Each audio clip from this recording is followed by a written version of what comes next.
What you are looking at, depending on who you ask, is either the untold story of how the British colonized Nigeria, The British Empire's origins reach back to the end of the 1400s. or the greatest fraud in human history.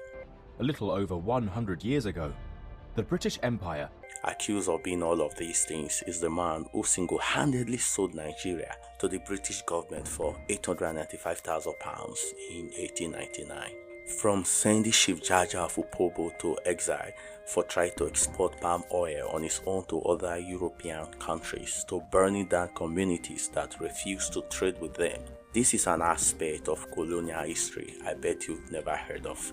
But let's start from the very beginning. It all started in the 19th century, the golden age of palm oil, as it was a highly sought after commodity by the British colonists. They needed it for industrial lubricant for machinery. This was during the Industrial Revolution, and Britain was the world's first industrialized nation, so they needed all the palm oil they could get to sustain their industries. Being a tropical plant, palm oil is native to the Niger Delta.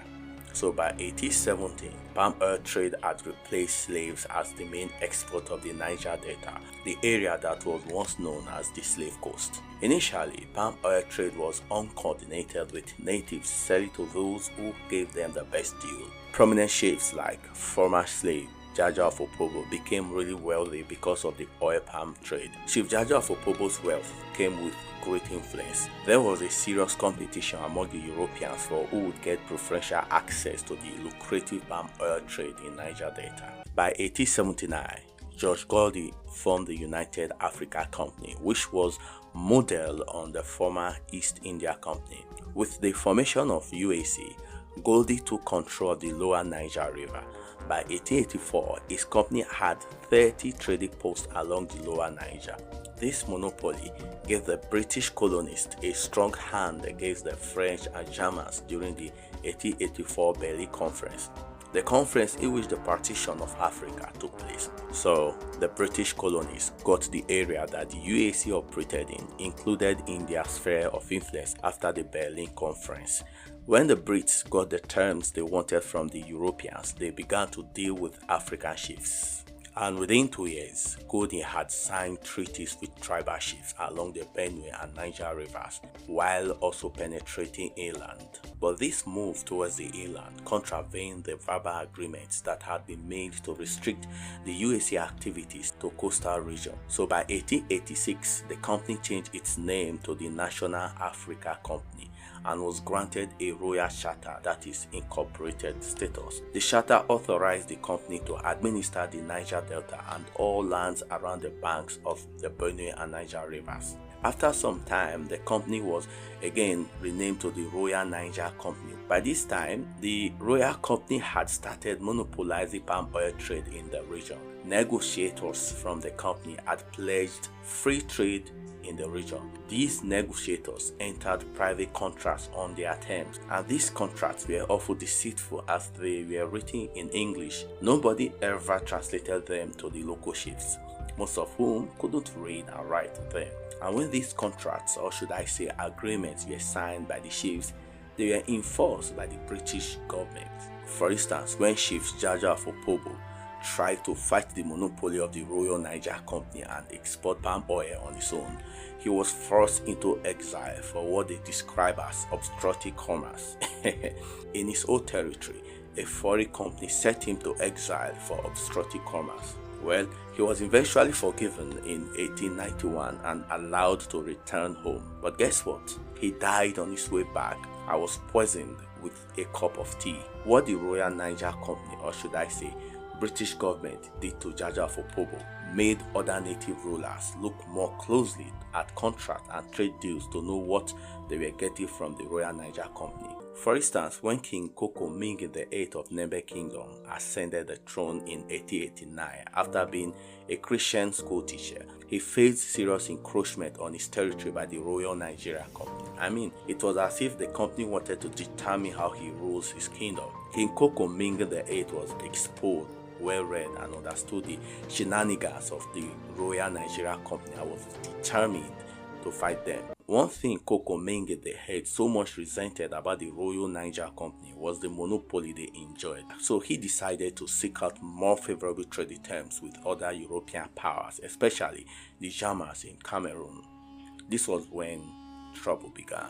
The Royal Niger Company became more authoritative. They even dictated whom the natives could trade with. They went as far as denying them direct access to their former markets. This didn't go well with King Koko Menge VIII. So in 1894, he renounced Christianity and tried to form an alliance with Boni and Okpoma against the Royal Niger Company in order to take back the palm oil trade. But there was a problem. While Okpoma joined the alliance, Boni refused as the Royal Niger Company used divide and rule tactics. After some time, King Koko Menge VIII couldn't take it anymore. He couldn't stand the Royal Niger Company dictating how trades would be done in his territory. So on the 29th of January 1985, King Koko Menge VIII led an attack on the Royal Niger Company's headquarters, which was in Akasa in today's date Bayelsa. It was a pre-dawn raid with over 1,000 men involved. During the attack, King Koko's troops captured the base and lost 40 men, but they eventually captured 60 white men as hostages, as well as a lot of goods, ammunition, and a magazine gun. Koko then attempted to negotiate a release of the hostages in exchange for being allowed to choose his trading powers, but the British refused to negotiate with Koko, and he killed 40 of the hostages. A British report claimed that the Nembe people ate the 40 hostages. These claims were never verified. However, there was a reprisal attack by the British Royal Navy on the 20th of February 1885 under the command of Admiral Bedford.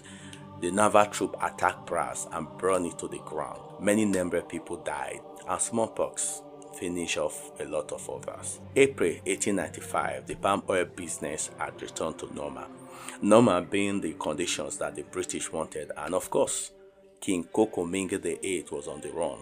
Brass was fined £500 by the British government, which is equivalent to £62,494 in today's money. The looted weapons were returned as well as the surviving prisoners. A British parliamentary commission sat after the reprisal attacks. The commission offered terms of settlement to King Koko Menge VIII, but he rejected the terms and disappeared. Angered by his audacity, the British promptly declared King Koko an outlaw and offered a reward of £200, which is equivalent to £26,000 in today's money. Sadly, in 1898, King Koko Menge VIII, one of the earliest Africans who passionately fought against the colonial power, couldn't take it anymore. He couldn't stand the humiliation anymore. So he committed suicide in exile. The brass oil war that King Koko Menge VIII started was not without consequences. One of the consequences was that it turned the public opinion in Britain against the Royal Niger Company.